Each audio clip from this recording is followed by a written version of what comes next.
And of course, my dog is starting to bark just as I'm starting. She always wants to be part of the conversation. Good evening, everybody. Welcome to JWA's Book Talks. I'm Judith Rosenbaum of the Jewish Women's Archive. Very glad to be back with all of you here tonight. Happy New Year. May 2025 be pleasantly surprising, which is my new mantra. Um, Please say hello in the chat box. Make sure that you're chatting to everyone. We'd love to know who is with us in the room. Also, the chat box is where you can add your questions throughout the program, and I'll try to bring them into the conversation. For those of you who are joining us from California, I really hope you are safe and stay safe. Um, a few words about JWA for anybody who is new to us. We are a digital archive that expands and transforms the way that we understand history and Jewish culture by documenting and sharing Jewish women's stories. And we also pay special attention to how gender functions in the past and present.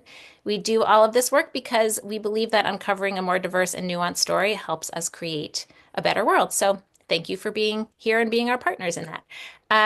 The book talks are just one part of JWA's work, and so I encourage you to check out jwa.org to explore the full range of things that we offer, lots of projects and resources and things to learn. A very quick logistical note, if you would like captioning, you can click the button that says CC or closed captions, and that should turn it on for you.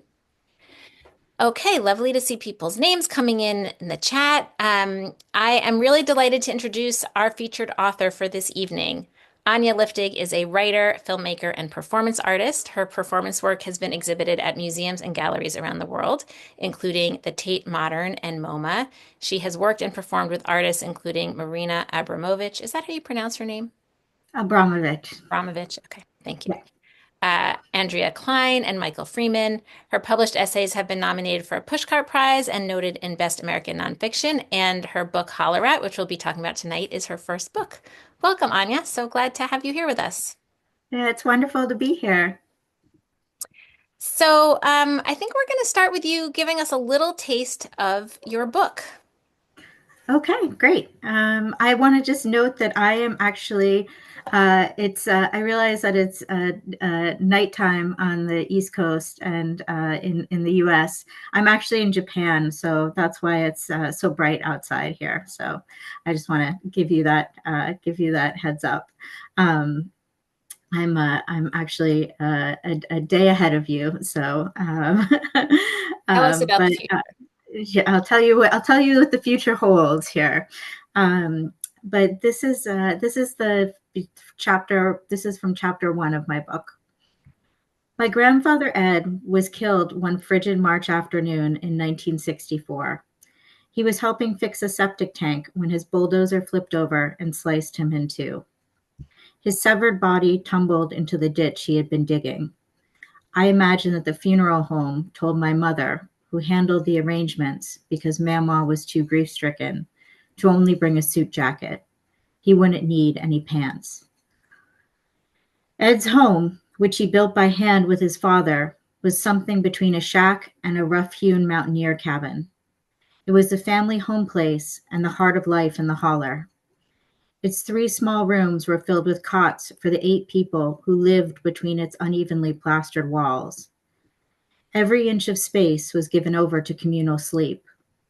When Ed died, the beds were folded up and his open casket was placed in the room with the coal stove, the room where he shared a twin bed first with his centenarian father and later his young son. He lay there for 2 days and nights, while family and friends from up and down the country came and paid their respects. Employees of the Division of Forestry ferried people along the holler in 4x4s as a courtesy. Over 300 people came up the winding creek. My mom, then only 15, had never invited anyone other than her kin to the shack. She worried that when people actually saw her home, its lack of a living room, its drab army green surplus paint job, its ragcock floorboards, the taunts from her classmates would get even worse. Holler Rat, they'd spit when she sat too close to them on the bus that she walked 2 miles to get on, the bus that took another hour and a half to reach her school in the Breathitt County seat, Jackson. The history of my mother's family has only been offered in dribs and drabs. I've caught bits of whispers and tried to deduce answers from fading and sparse photographs. What I now know is a quilt of accumulated hand-sewn stories, and no doubt some have been told or heard wrong. When my family does tell stories, they tell them big, and my mind fills in the gaps they leave. My imagination can be a seeping thing, and where the seeping meets the sewn, I cannot accurately say. As a child, I imagined Ed's lacerations began to fester on the second day, and the undertaker re-embalmed him on my mother's folding cot while she held the glass container of preservative, her pet rooster perched steadfastly on her shoulder. That night, when Ed's body was put back into his coffin, my mom slept on a mattress beside him. This part is certain. During the home viewing, someone took pictures of Ed lying in his box, eyes shut forever. Later, pictures in hand, the photographer showed up at the shack, its walls still shivering with mourning. The man offered them to Mama for a price. My mom stepped in, emptied a mason jar of quarters and nickels, piled the coins into dollar stacks. She looked at the images glazed on the square Kodak paper, but when she closed her eyes, there her father was, clinging to the inside of her eyelids. She tried to pull him back from the glow, but he just couldn't make it. My mom hid the pictures in the L volume of her Britannica set, which her father had paid for by installment. She turned the pages until she came to limestone, her favorite sedimentary rock, the one that her native state was famous for, and the one her father had been moving when he took his last breath. Its high pH gave Kentucky bourbon and moonshine their distinctive fermented flavor.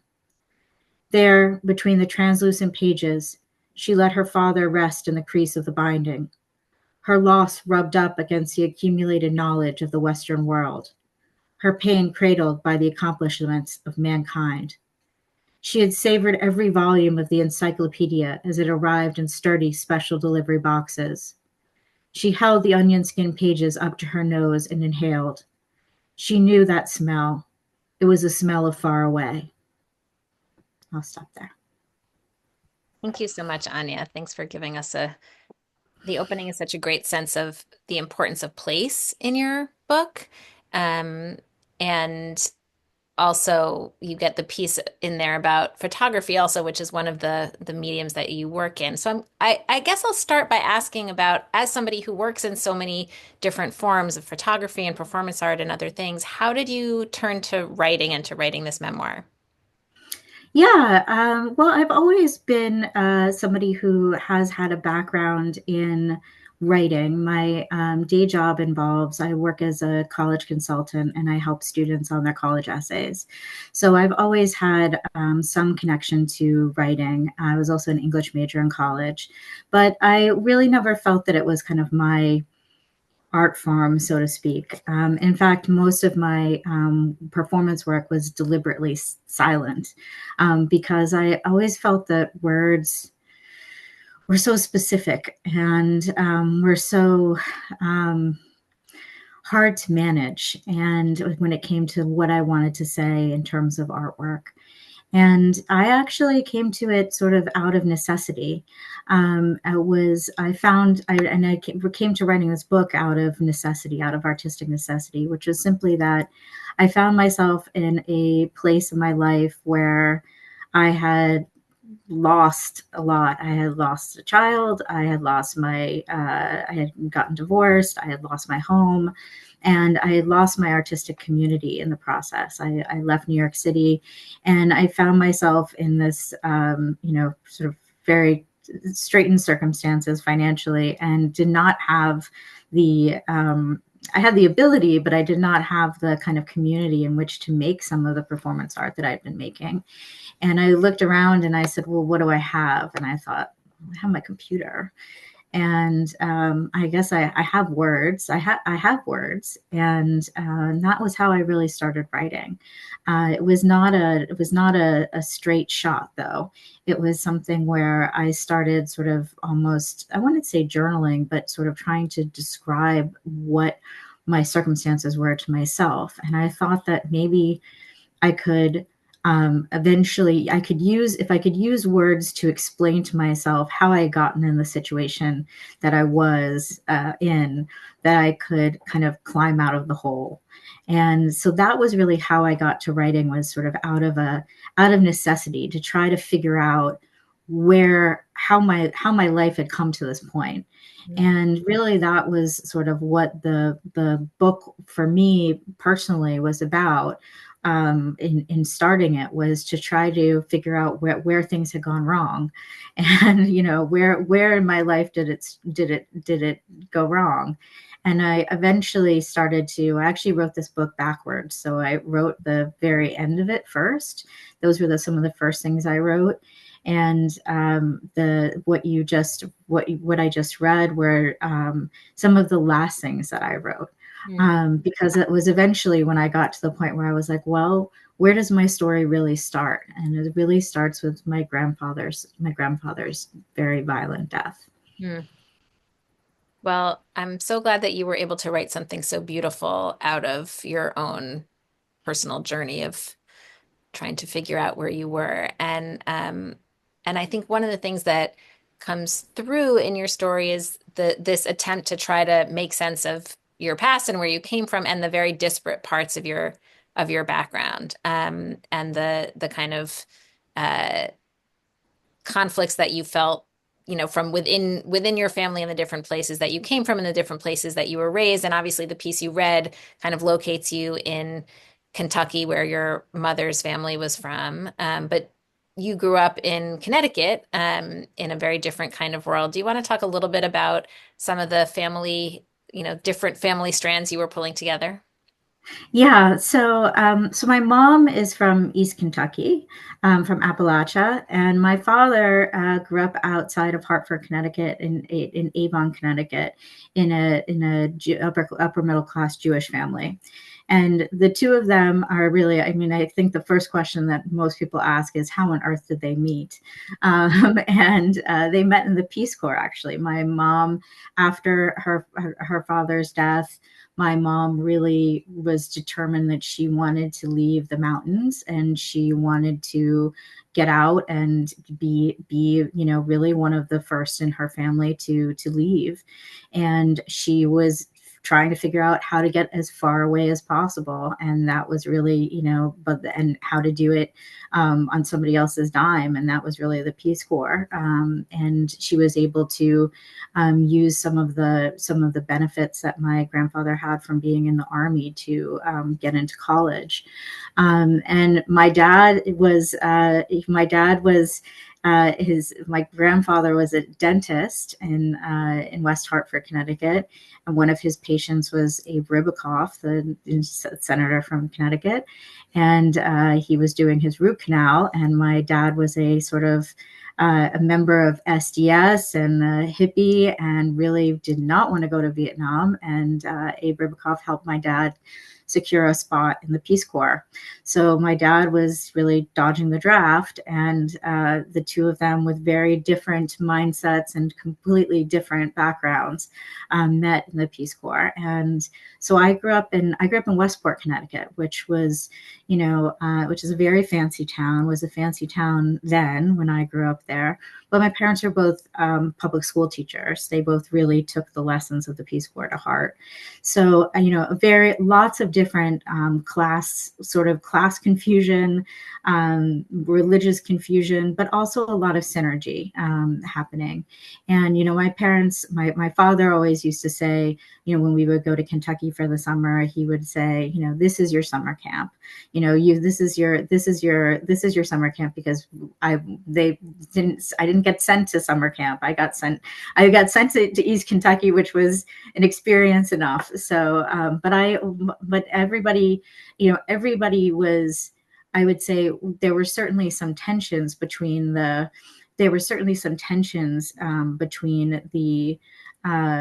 families, but there also was a lot of love, a lot of curiosity between them, but a lot of passion and sort of, I think, affection for the fact that this unlikely romance had occurred. And my parents have been married for 60 years, so. Wow, amazing. So, Um, you use the term jubilee to describe yourself at various points in the book, and you actually write about how you had an early project that was called Jubilee. What does that term mean to you, and how did you explore it? yeah, the book was originally called Jubilee, and actually, my agent said, Anya, no publishing company is going to publish a book called Jubilee. And the that Jubilee is actually the name that my father gave my sister and I when we were little kids. And was like, he would say, you're my little Jubilees. And I think, to me, what it is this, it's an outsider insider term, which is always the sort of way that I have felt in both cultures, is to be both things, and to be both things, to have an inside look to it, but to also always be a little bit on the outside. And I think that is, and yet also I think it expresses some of the kind of the happiness, the sense of jubilee, that comes from, I think, the in my case, the very lucky, the happy pairing, of it, from my parents coming together. But I think it does also sort of, when you think about, cultural groups within the United States in terms of unlikely matches. I think it is an unlikely match, and I think that, there's what it has inherent is the inherent humor of the Jewish side of it. The inherent humor of the kind of strangeness of it, which I love. And I think that, I also, growing up, I was a little bit confused by the term hillbilly. I sort of didn't know whether that was a term to be proud of or a term to be frightened of. And as I've gotten older, I've sort of started to identify with it more. And as I've gotten older, I've started to embrace that side of myself more, and to see that as a term of pride, and to see that as something to hang on to, as opposed to when I was a kid. I think I was a little bit more sensitive, particularly growing up in Connecticut, a little bit more sensitive to what the idea of, like, a dumb barefoot hillbilly was. So it's become something that's more, that is a more positive thing in my life. Hmm. Is that a term that is used by people in Appalachia, like as a self descriptor? I don't even know. I'm realizing. Hillbilly, Yeah. hillbilly. Um, it is, it depends, I think, is the thing. I would think you would say that it is sometimes used as a descriptor. It is used I would say, at a academic and intellectual level, for some people, as pride, like as a symbol of pride. Like a I reclaim. would say, like a term of pride. So when you're looking at, like, the small presses, or when you're looking at, the book festivals or things like that, it is seen as a pride there. When my mom talks about, being my mom will talk amongst ourselves about being a hillbilly and being really proud of that, but she would not necessarily say that to total strangers. Hmm. She would not say to a total stranger, I'm a hillbilly and I'm proud. She would say that as a term of familiarity to those who are also of that culture. Hmm. Yeah, that makes sense. Um, you mentioned the role of humor, and I think that that comes through very strongly in your book, which is both very funny, even as there's also a lot of hard, and heartbreaking moments. But one of the things that really struck me as a difference between the various, traditions that you come from is the role of land is so important to your Kentucky family. And even though your mom leaves Kentucky, she really fights for the piece of land that she is supposed to inherit. Um, and obviously, for Jews, being attached to a particular piece of land is unusual, just because that's not usually you don't get to stay for very Yeah. long. And it seems also like in your own life, as you're kind of, you know, figuring out sort of where you want to be, you move around a lot. And one of the challenges for you is sort of figuring out where your home is. So I'm curious how you relate to that sense of home and land and how, sort of where you locate home now and how you search for home in your own way. Yeah, that's definitely, I think a big theme of the book, and definitely, this part of the, I would say, confusion and contrast is, that my is that this attachment to the land that my mother's family has is so strong and is so close to their identity, and to feel any type of um, abuse, encroachment, the idea of the ownership of the land, the idea of who once owned it, and I'm talking the white ownership of this. I'm not talking about the Native American ownership of this, but within the recent memory, the idea of the marking of the land, of the various things that had happened on the land, of, in particular, one of the things that I talk about in the book is this tubercular cow that was burned at a certain place on the property. That is something that became a place name, so it's called the cow burned. That's what we refer to as the cow, by the cow burn. And all of that was still very, is very much in contrast with my father's side of the family, which is, kind of looks upon the idea of land as transient and as almost irresponsible to have any type of attachment to, and as oh, don't get too attached there. That's, we don't do that.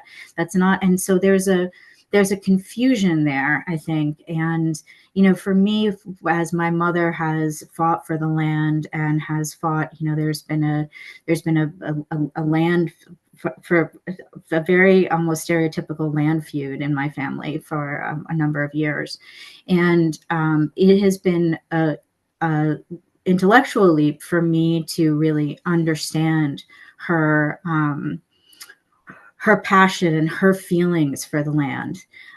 So that really is, it's hard because I feel as so that so much part of my Judaism is this innate feeling of, you got to be ready to go. Don't, like, you got to be packed up and ready to go. Like, don't put yourself so closely to the land.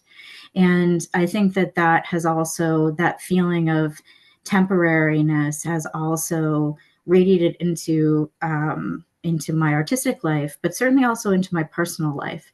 And the feeling of temporariness with home, that home is a place that, is something that you carry on your back, and something that is inside of you, and not necessarily something that is an outward expression, and that expresses itself outward. And it's interesting. I was just back in Kentucky in November, and I do, though, feel a blood memory there. I do feel a blood memory the same way that I did when I was in Kiev. Like, I feel a blood memory, and I feel the attachment, but it's a nervousness. It's accompanied with an anxiety Mm. when I'm in Kentucky, for sure. Yeah, I was really struck by uh, you described about sort of like the cow burn and other places that where the memories become like located in the earth and in the way the land is called, and that really struck me because as a historian I'm so used to working with documents and other kinds of objects and things that are more transient and more portable, and of course from a Jewish perspective I can imagine places that take on that kind of where the memory is like in the way we speak about the earth, but it's usually further away and more, more distant historically and more distant physically. And so that struck me as a really interesting kind of difference. Uh, let's transition to talking a little bit about your art because I think that is Mhm. very much related. And so first of all, you decide to include descriptions of your performance art in the book, which I thought was really, really interesting. And then there's also some photographs and other pieces. How did you decide to, did you know from the beginning that you were going to bring those in, or did that happen in a kind of gradual way?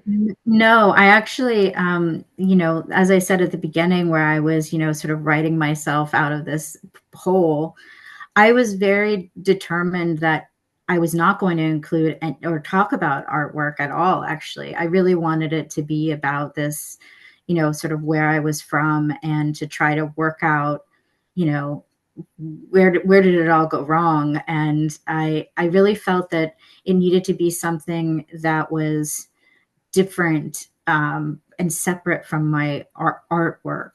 And it took me a long time, actually, in the writing process to realize that I was also making something that could also potentially be a performance.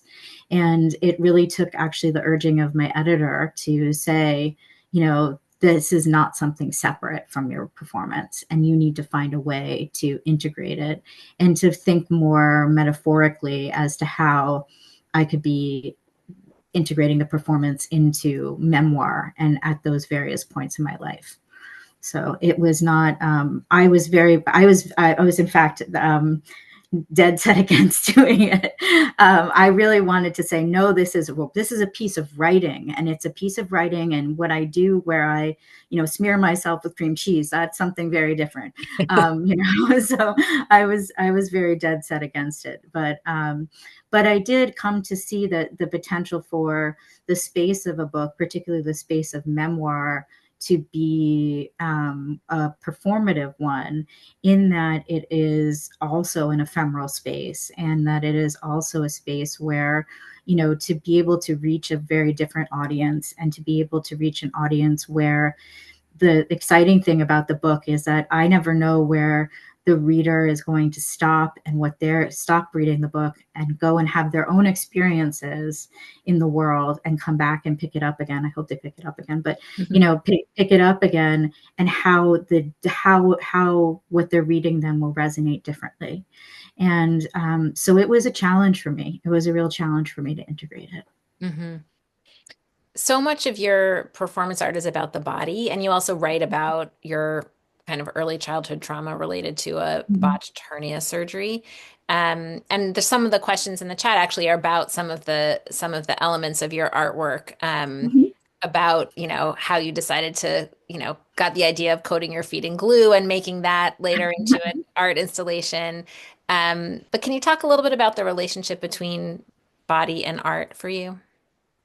Yeah, I think of the body very much like I think of land.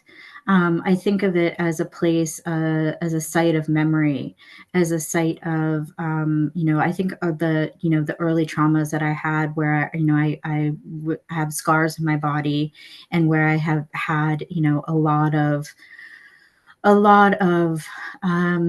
yeah, just a lot of trauma, and a lot of, physical physical poking and prodding by doctors and by specialists.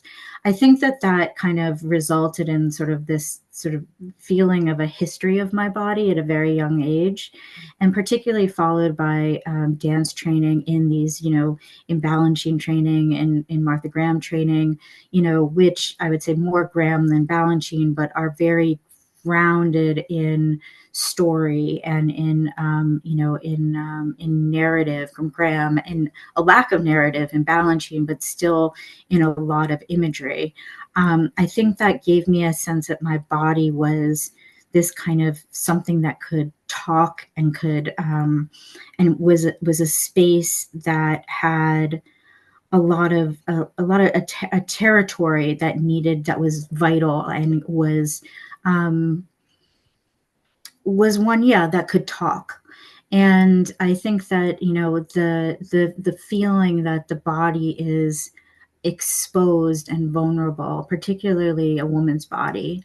And I think that, in many ways, I think those early experiences also made me feel somewhat disconnected from my body, and somewhat disassociated from my body. So there's also this kind of conflict between a lot of my work being nude, or having some, certainly, especially when I was younger, doing more kind of nude work, but also this sort of disassociative quality to it, which is very much, I think, connected to some of those early trauma experiences. But for me, the body is like absolutely a metaphor for life and for what it is that it is like to live and just to be subject to constantly life battering you and coming at you from all different angles, and just to not knowing what's coming next. And yet, in some of your art, you really invite people to interact with your body, Mm. like by smearing glue on you and peeling it off, or by circling imperfections or poking you in different kinds of ways. And we have a question from Kara about whether you see any of your past performance art as being sort of on the line of almost like self-abusive in some way. There's certainly a lot of edge of violence, I would say, in some of it. I think that now that having some more distance from it, I think that at the time I was very, I think now having grown up a little bit more, I think I would say, I think at the time my mantra was to do the thing that scared me the most. Mm. And I think that a lot of that scaring was grounded in things that were semi-violent, or things that were that a lot that made my that did not put myself in the most protective stance. And I think that did not were not putting my safety necessarily first. And that I was very obsessed with this idea of vulnerability, and with the performance of vulnerability at a certain point. And the idea, I did a lot of reading on theories of vulnerability, and on the concept of vulnerability. And I was very involved in what does if I put myself in this vulnerable position, what does it do to other people, and less concerned with what does it do to me. Mhm. And I think that because I felt so almost, when I speak this, I'm being very vulnerable to say this, but to so confident in my ability to disassociate, that I felt like I could be this kind of vessel to do this, that I could do this, and it would be almost to use myself as a test subject. But now having some more distance on it, and particularly now having written the book, which I think was definitely also a type of, it's certainly a memoir as an exercise in vulnerability, and certainly with some of the subjects that I talk about, I do recognize that I think, yes, I think I could have been. I don't know if I would say self-abusive, but I would say that the little bell that's supposed to go off and say, maybe this isn't the best idea for you and your emotional health, did not ring. Mhm. Yeah, And at the same time, you were getting to choose the terms in which you were doing these things, which is an absolutely. important, a very important distinction between other kinds of, experiences of body and violation and that kind of stuff. Absolutely. Yeah, absolutely. I think that I was very concerned, I mean, there's also this sort of, like any art form or any world, there's many subworlds. So there's, within the performance world, it was like, well, who can go farther? What can I do to go farther? And so I think I was really trying to, push the envelope of envelopes. And there are certainly examples of people who have gone much farther than that. But I was really, I in the glue piece, what I was really concerned about was this idea of having my skin be removed by other people, Mhm. and really what that would, and at the heart of all of my performances is this question of what would it feel like to do dot dot dot dot dot, Mhm. what would it be like to experience dot dot dot. So even the information that, you know what, that kind of made me want to sob for a couple of months, like even that information is still within the boundary of my practice. So I don't feel badly about it. Yeah, no, and I certainly wasn't asking in any way to make you, No, no, no, no, no, no. I um, didn't think you would. and also you write earlier in the book about how you used to paint glue on yourself and peel it off, which I think a lot of kids do because it gives you this sense of kind of you get to see your fingerprints and Yeah. there's something kind of interesting about peeling something off that doesn't hurt.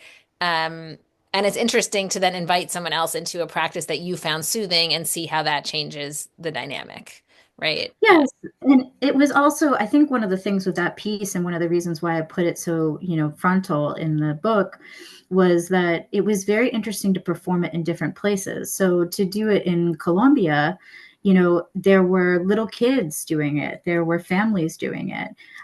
They had no problem. The people there had no problem collectively smearing over my naked body. It was a very collective, communal experience. And there was no sense of shame about my body, or that my body was something, even particularly I'm a Zoftig woman. There was no sense that there was something that was, untoward about it. However, in New York City, it was much more of a sort of show and kind of sense of individual sport of people trying to one up one another. So it Interesting. was really sort of also this sense of will the audience react in doing this? Right. So it was also pretty cool.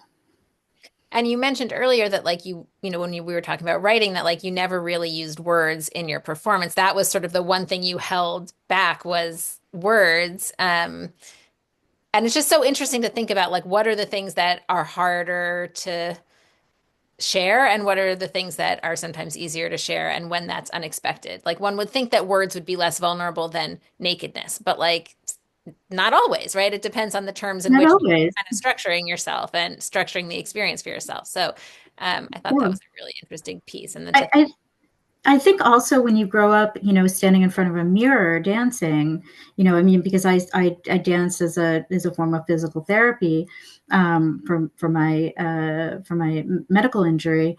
But when you stand, you have to disassociate when you're standing in front of that mirror for so many hours a week, and you have to you're simultaneously scrutinizing, but you're also having to let go of your emotional, because you would lose it if you took seriously what your teachers were saying about you. You would lose it. And I grew up in a more brutal time of dance training than it is now. So I think it relates to that. It relates to that early scrutiny, is sort of some of that ability. But the words, and even now, as I'm stepping back into performance work, I don't know that I'll be using words in my performance work. And even in filmmaking, I feel like I don't know that I'll be doing that. And Mm, so they feel scary. Words feel scary to me. mm. Yeah. One of the key figures in the book is your mama, who you clearly love so much, and yet are also sometimes confused or hurt by. And I'm wondering if you could talk a little bit about her and your relationship with her. Also a little scared of. My mama was a incredible woman. She was tough as nails, and she was also frighteningly sensitive, and definitely probably the most complex person that I've ever met. She had been through so much, and was also incredibly brave in that, she never really left the holler. Like, when I say that, I mean she never really even left the holler, the even the area in which the house was. She never really even left that little kind of creek very often. But when my mom moved to Connecticut, she eventually got on a plane and flew to New York City, like, by herself. She was, when I was born, she came to New York. She stayed for 6 weeks while when I was a little baby. And she was a tough woman, but she was also, her disapproval is something that lives in my heart. Mm. And I think about her disapproval when I think of my when I think of my self-criticism, or when I hear the voice inside my head being like, that's bad, it's her. It's not my mom's voice, it's her voice. Mm. And I think that because she had she was she had so much strength and so much pride, yet was so uh, fragile in a way.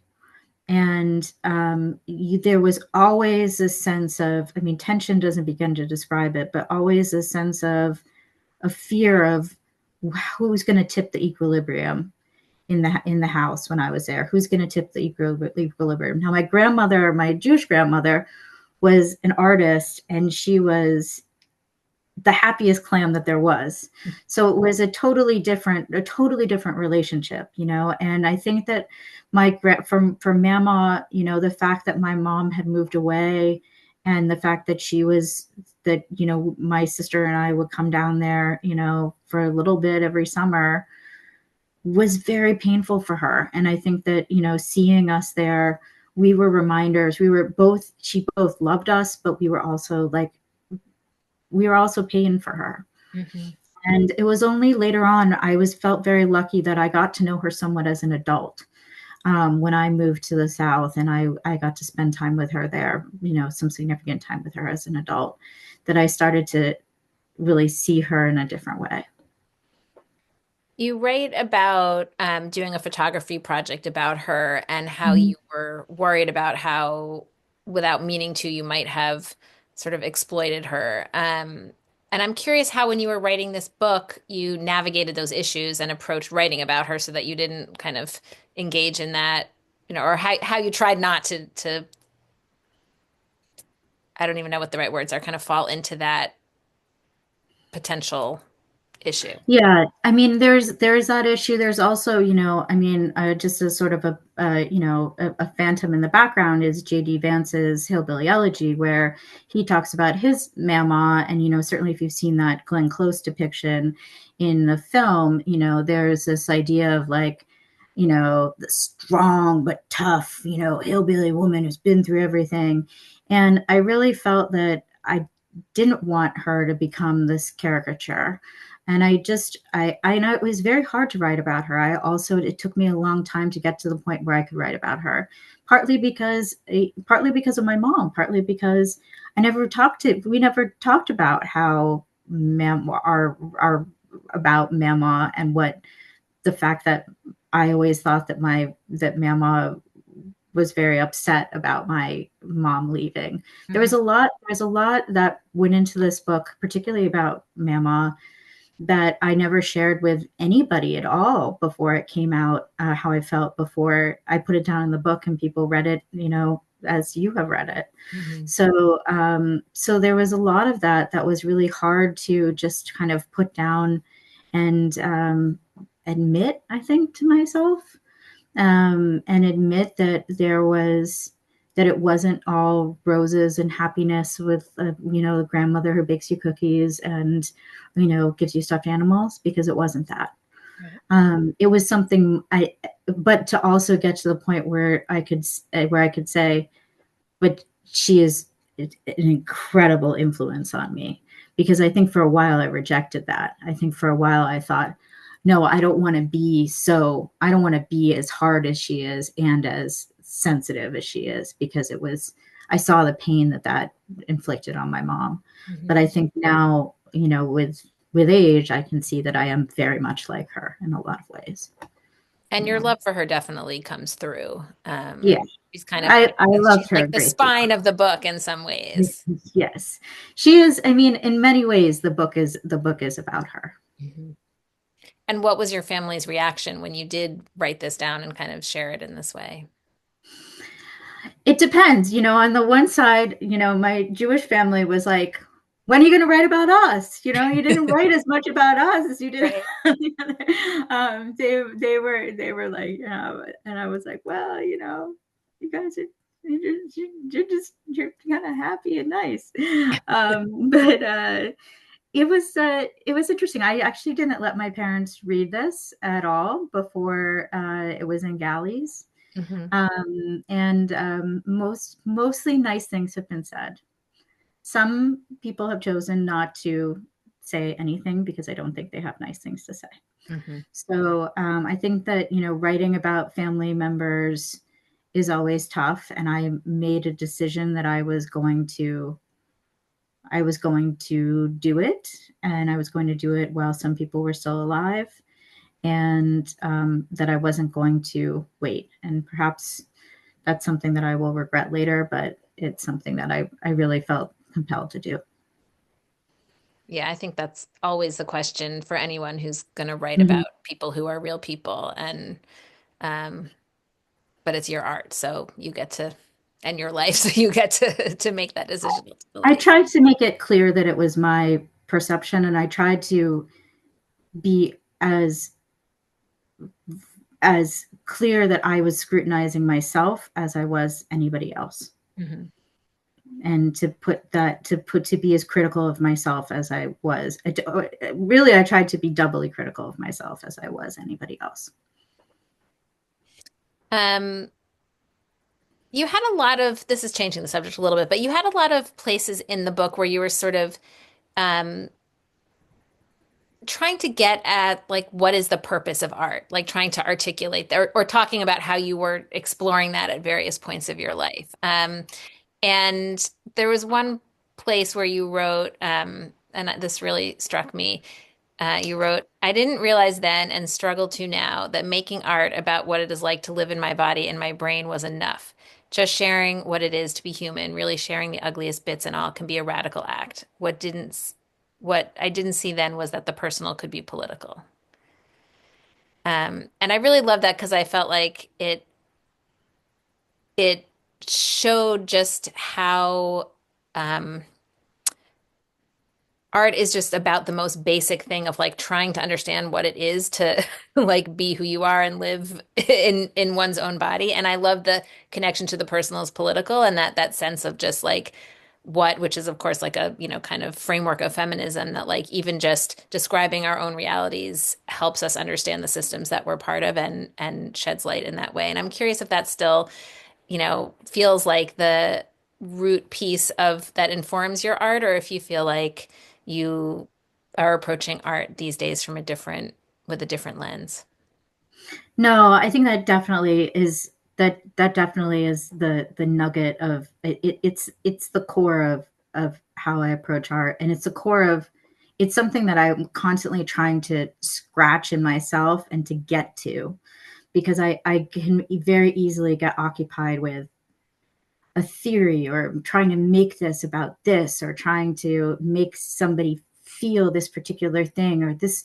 Now I'm making work about, the endangered this and that, or this, issues. And but really, when it's just enough to be a person living in a body, dealing with the world, dealing with life, like that's enough. A That's a lot. lot. Yeah. That's a lot. And it's and what I discovered, I think, and I talk a lot about, going, or to a certain degree, about going to graduate school in art. I entered that space very constricted, with a lot of ideas about what something should be, and really discovered that, and constantly trying to rediscover that art making is about letting go of that. For me, is about just being myself, and letting that be okay, and letting those impulses um, be exposed.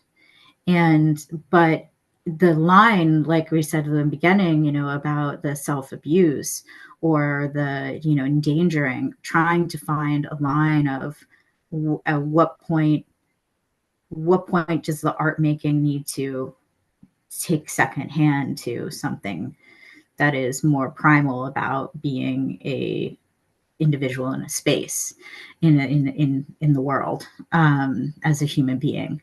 And I think that, to me, that's an interesting area where those two things are. And that's why I'm very interested in like interspecies work, like work, with animals or work about animals, because I feel like that's where the most, for me, being in almost another body is another species body is almost where I feel the most comfortable. That's what I fantasize about, being in another species body, being connected to other species.